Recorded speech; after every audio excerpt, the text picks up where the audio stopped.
आपको साल दर साल के ये आंकड़े दिखाते हैं। 2005 में जब केंद्र में मनमोहन सिंह की अगुवाई में यूपीए की सरकार थी, तब 14,916 बांग्लादेशी घुसपैठियोों को वापस भेजा गया था।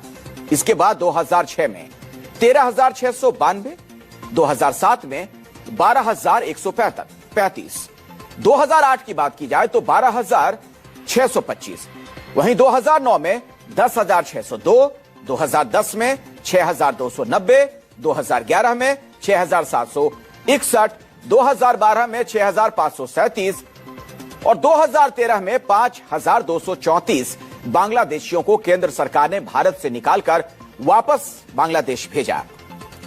अब इसके बाद 2014 में सरकार बदल गई।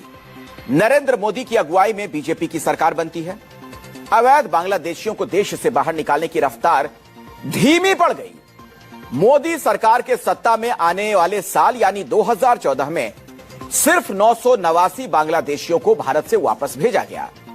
इसके बाद 2015 में 474, 2016 में 308 और 2017 में तो गौर करिएगा सिर्फ 51, 2018 में 445, 19 में 299, 21 में 246, 22 में 50 और साल 2023 में 411 और 2024 में महज 295 बांग्लादेशियों को ही मोदी सरकार ने भारत से वापस बांग्लादेश भेजा था। इसमें से 2019 तक के आंकड़े राज्यसभा में पूछे गए एक सवाल के जवाब में सरकार की ओर से दिए गए जवाब पर आधारित हैं, जबकि बाकी साल के आंकड़े अलग अलग माध्यमों से इकट्ठे किए गए हैं, लिया गया है। वीडियो सोशल मीडिया की वायरल वीडियोस पर आधारित है, इसलिए इस पर भरोसा एकदम नहीं करना है। पिक्चर चालू करो बे। तो चलिए शुरू करते हैं। देश की विश्व स्तर पर बेइज्जती कराने के लिए अकेली दावेदार अंजना ओम कश्यप ही रहेंगी, ऐसा उन्होंने तय कर लिया है। जब खान सर ने उन्हें फेक न्यूज की फैक्ट्री कहा था तो उन्हें बड़ी मिर्ची लगी और वो कोर्ट तक चली गई। लेकिन आज अंजना ओम कश्यप अपने ज्ञान के बहुत बड़े भंडार से निकालकर एक खबर बताती हैं। ईरान इंटरनेशनल की रिपोर्ट कहती है कि ईरान में लोगों को रोटी खाने के लिए भी लोन लेना पड़ रहा है। वहां लोग ईएमआई यानी इंस्टॉलमेंट्स पर अपना गुजारा कर रहे हैं। इसके बाद ईरान एम्बेसी उन्हें कोट करके लिखती है कि भारतीय मीडिया फेक न्यूज फैला रही है, इसका कोई सोर्स नहीं है। लेकिन बेशर्मी की तो हद देखिए, ना आज तक ने इस खबर को हटाया, ना अंजना ओम कश्यप में। अब मैं आपको थोड़ा रियलिटी चेक देता हूं कि आपको ऐसी झूठी खबरें क्यों दिखाई जाती हैं।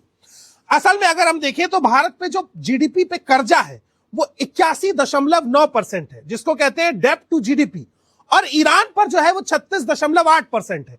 यानी भारत का कर्ज जीडीपी के मुकाबले ईरान से 2.2 गुना ज्यादा है। दूसरा, हंगर इंडेक्स की बात करें तो भारत की रैंक 105 है, जो सीवियर है। हंगर इंडेक्स, भूखमरी, समझ में आता होगा ना अंजना ओम कश्यप को। और ईरान की रैंक है 40, यानी हमसे लगभग 65 गुना स्थान वो आगे है। वहां ज्यादा बेहतर हालात है। ये भारत और ईरान की तुलना नहीं है, ये इस देश की मीडिया के झूठ का पर्दाफाश है कि वो कैसे आपको भ्रम में रखता है। पश्चिम बंगाल में बीजेपी ने चुनाव जीता नहीं, चुराया था, और अब इसके सबूत भी सामने आ गए हैं। पश्चिम बंगाल चुनाव से जस्ट पहले एसआईआर हुई। एसआईआर की प्रोसेस में इलेक्शन कमीशन ने चुन चुन कर विपक्ष के 91 लाख वोटर्स के नाम वोटर लिस्ट से काटे, ताकि बीजेपी चोरी से इलेक्शन जीत सके। और जब रिजल्ट आया तो बीजेपी ने एसआईआर की बदौलत चुनाव जीता भी। लेकिन इसी दौरान जिन लोगों के नाम वोटर लिस्ट से कटे थे वो सुप्रीम कोर्ट गए। तब सुप्रीम कोर्ट के आदेश पर एक ट्रिब्यूनल बना और ट्रिब्यूनल ने 83,000 मामलों में सुनवाई के बाद फैसला दिया है कि 90% से ज्यादा लोगों के नाम गलत काटे गए थे, जिनको अब वापस जोड़ा जा रहा है। इसका मतलब ये है कि नरेंद्र मोदी के इशारे पर ज्ञानेश कुमार ने इलेक्शन के पहले लोगों का नाम वोटर लिस्ट से काटा, उनका वोट का अधिकार छीना, फिर चुनाव हुआ और जब इस चोरी के चलते बीजेपी चुनाव जीत गई तो उनका नाम जोड़ दिया। इसके अलावा आपको याद होगा, पश्चिम बंगाल में चुनाव के ठीक बाद एक सरकारी बिल्डिंग में आग लगी थी, जिसमें 4,000 ईवीएम मशीनें जल गई थी। ये ईवीएम मशीनें वो थीं जो पश्चिम बंगाल इलेक्शन में यूज हुई थी।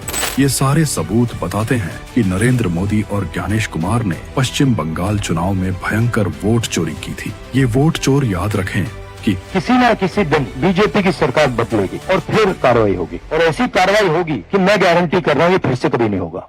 धर्म का चश्मा जरा उतारिए और इस वीडियो को अंत तक जरूर देखिएगा, क्योंकि यूपी पुलिस ने जो किया है उसे देखकर शायद कुछ लोग अब पछता रहे होंगे कि उन्होंने इस पल को समझने में आखिर इतनी देर क्यों कर दी, जिसकी वजह से इतनी बड़ी गुस्ताखी उनसे हो गई। दरअसल देखिए, रक्षाबंधन है, ये तो आपको पता है। तो रक्षाबंधन के मौके पर यूपी पुलिस के अश्विनी कुमार ने भाईचारे की एक ऐसी मिसाल पेश की है जिसकी अब खूब चर्चा हो रही है, और इस वीडियो को देखने के बाद आप भी चर्चा करेंगे। देखिए, बताया ये जा रहा है कि अश्विनी कुमार ने अपनी वेश बदलकर कई महिलाओं से राखी बंधवाने की कोशिश की। वो राखी लेकर महिलाओं के पास गए, लेकिन हर एक महिलाओं ने नहीं पहचानने की वजह से राखी बांधने से मना कर दिया, यानी कि इनकार ही कर दिया।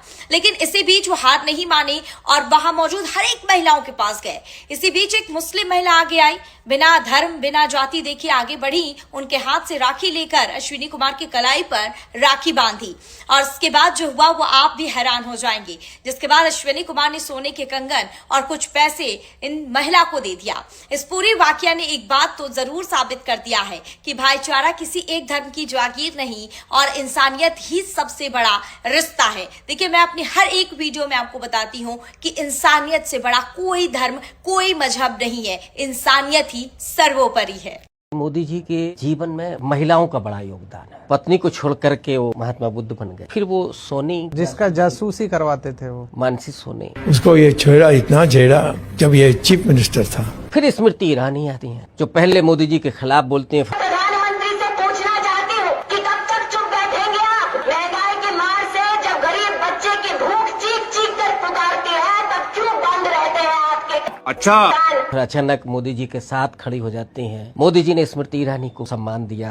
कितनी ताकतवर वो महिला बनी कि प्रधानमंत्री कार्यालय से लेकर के साहब प्रधानमंत्री आवास तक। How great close relationship they share with the Prime Minister. 12वीं पास को शिक्षा मंत्री बनाया, बाद में कपड़ा मंत्री बनाया। स्मृति ईरानी, उसने कभी यूनिवर्सिटी का चेहरा भी नहीं देखा, गेट तक नहीं पहुंची, और आपने उसको शिक्षा मंत्री बनाया। और अभी जो हम लोगों ने दृश्य देखा कि वो बेचारी 2 बार हाथ जोड़ती हैं, लेकिन मोदी जी पलट कर नहीं देखते। उसमें आप जोड़ते चले जाइए कितनी महिलाओं। फिर इधर कंगना रनावत है, मैथिली ठाकुर है, ये तो वो राहुल गांधी पर सबसे ज्यादा हमला मोदी ने महिलाओं के जरिए कर, कंगना के जरिए, स्मृति ईरानी के जरिए। आजकल तो मैथिली ठाकुर ज्ञान दे रहे हैं। और मेलोडी का प्रसंग हम कैसे भूल सकते हैं? हम मेलोडी बांट रहे हैं, हाँ से वो ब्रांडिंग कर रहे हैं, रील बना रहे हैं, तो वो भी हम नहीं भूल सकते। Prime Minister Modi brought us a gift, a very good topic. E20 fuel blending को लेकर के हमारी टीम ने पेट्रोलियम मिनिस्ट्री की 3 बड़ी कंपनियां IOCL, BPCL और HPCL पर एक RTI लगाई। RTI का जो जवाब आया है वो सुनकर आप भी चौंक जाएंगे। अब टाइमलाइन को समझिए। जब ये टेस्टिंग शुरू की गई तो पहले कुछ इन्फ्लुएंसर्स ने इस पर आवाज उठाई, सरकार ने उस आवाज को दबा दिया, मानहानि के केस किए गए और कहा गया कि ये पेड इवेंट है। इसके बाद जनता ने खुद वीडियो बना के शेयर करने शुरू कर दिए। कुछ मैकेनिक्स के वीडियो भी मार्केट में आए और अब पत्रकार और उसके बाद विपक्ष ने भी इस मुद्दे को दमदारी से उठाना शुरू कर दिया है। एक तरफ केजरीवाल ने प्रधानमंत्री को एक लेटर लिखा जिसमें कहा कि इस फ्यूल को तुरंत बंद किया जाए, जनता का अधिकार है साफ सुथरा और प्योर फ्यूल मिलना। दूसरी तरफ स्टॉप E20 करके एक वेबसाइट बनाई गई जिसके जरिए आप पेटिशन फाइल कर सकते हैं, जिससे प्रधानमंत्री को पता चलेगा कि कितने लोगों को इस फ्यूल से समस्या है। हालांकि उस समस्या से प्रधानमंत्री को कोई फर्क नहीं पड़ेगा। लेकिन RTI का जवाब क्या आया, अब इस पर लौटते हैं। RTI में एक सिंपल सवाल पूछा गया कि सरकार कह रही है E20 फ्यूल एकदम अच्छा है, तो कोई रिसर्च की गई होगी, तो इन तीनों कंपनियों को बताना चाहिए कि वो रिसर्च क्या है और कैसे की गई। तो कंपनियों ने जवाब क्या दिया? कंपनी ने बताया कि ARAI जो ऑटोमोटिव रिसर्च की एसोसिएशन है वो, और दूसरा SIAM जो है वो सोसाइटी ऑफ ऑटोमोबाइल इंडस्ट्री है। अब इन दोनों ने IOCL के साथ मिलकर एक रिसर्च की। उस रिसर्च में क्या हुआ ये नहीं बताया गया, बस बताया गया रिसर्च हुई है। सवाल ये था कि कितनी गाड़ियों पर रिसर्च हुई, कितने टाइम के लिए रिसर्च हुई, कितने किलोमीटर तक रिसर्च हुई। इसका डेटा ना तो सरकार की इन तीनों कंपनियों के पास है, ना मैन्युफैक्चरिंग कार कंपनियों के पास है। दूसरा मजबूत सवाल था RTI में कि E20 और E10 के बीच का क्या अंतर है, इसको लेकर के सरकार के पास कोई रिपोर्ट है? तो उसका जवाब आया कि ये व्यक्तिगत सवाल है, बहुत पर्सनल क्वेश्चन है और इसको हम नहीं बता सकते हैं। तीसरा क्वेश्चन ये था कि सरकार ने E20 को लेकर कोई मीटिंग की होगी और उस मीटिंग के मिनट्स बने होंगे जिसमें रिस्क असेसमेंट भी होगा, वो मीटिंग मिनट्स ही साझा कर दिए जाएं। तब भी इन तीनों कंपनियों का सेम जवाब था, ये गोपनीय मसला है, ये जानकारी नहीं दी जा सकती है। और सबसे इंपॉर्टेंट और चौथा सवाल ये था कि अगर E20 फ्यूल में समस्या जनता को लग रही है तो इन तीनों कंपनियों के पास कुछ ना कुछ कंप्लेन आई होंगी, उन कंप्लेन का डेटा दिखा दिया जाए। तो ना कंप्लेन का डेटा दिया गया, E20 और E10 के बीच का क्या डिफरेंस है, इससे गाड़ी को क्या नुकसान है, रिस्क असेसमेंट कैसे होगा, यह भी नहीं बताया गया। जो रिसर्च की है 2 सोसाइटीज ने, उस रिसर्च के मानक क्या थे, स्टैंडर्ड्स क्या थे, वो भी सरकार नहीं बता रही है। और इसके अलावा जनता की शिकायत और रिस्क असेसमेंट की क्या प्लानिंग है यह भी नहीं बता रही है। तो अगर आरटीआई का कोई जवाब नहीं है और इसके बाद तरीका क्या बचेगा?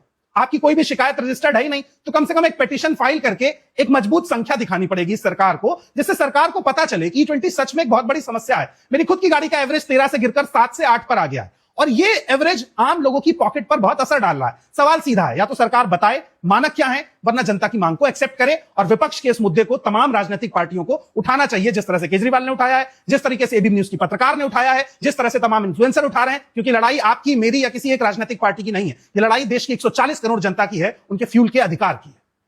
मोदी जी खराब है एकदम। कैसे? अब जिसके रहते हुए बेटियां नंगी हो जाए वो इंसान अच्छा कहाँ से हो सकता है? बेटियां नंगी हो जाए तो मणिपुर वाला घटना मतलब बादला ले लेंगे आप लोग। अब उसको तो महिलाएं दिखा देंगी इस बार। हाँ बिल्कुल। वैसा से घटना होते रहता है ना, मुख्यमंत्री से कह रहा है कि होते रहता है। जब तक प्रधानमंत्री नरेंद्र मोदी जी श्री आदरणीय जी रहेंगे तब तक ऐसे बेटी बहू नंगा होवे करेगी। मोदी जी कुछ नहीं बोले, नाम रोशन हो रहा है ना, आपको भी वाह करना चाहिए। कह रहे वाह वाह करिए मणिपुर की घटना पे कि आपकी बेटी बहू भी नंगी होगी, कल को खड़ी रहेगी। आपकी बेटियों को नंगा करके, बहन को नंगा करके घुमा देते, कहिएगा क्या हो गया, बड़ा बात थोड़ी है, मोदी ये चाहिए हमको, कहिएगा। तो वहाँ का मुख्यमंत्री कहाँ नहीं रहेगी? एक ही घटना ऐसा घटना पहले बहुत सारा हो गया, घटना हो गया है ना, तो रोकना चाहिए कि आप ये कहिएगा कि कोई दिक्कत नहीं है, होते रहता है, छोटा मोटा घटना है। आपके घर में बेटी बहन नहीं है? है ना आपकी बेटी बहन। अगर मोदी जी की बेटी को नंगा कर दिया जाता उस जगह पे, तक मोदी जी ये बोल पाते? नहीं बोलते, जाके आग लगा देते सबको। एक आम पिता आग लगा देता उसमें, पर मोदी जी को क्या कर रहे हैं? सब कह रहे हैं कि हम देश के बेटियों का पिता है। ऐसे नामर्द पिता को शर्म आनी चाहिए जिसके रहते हुए इस देश की बेटियां नंगी हो जाए। पिता कहते हैं अपने आप को इस देश की बेटियों के।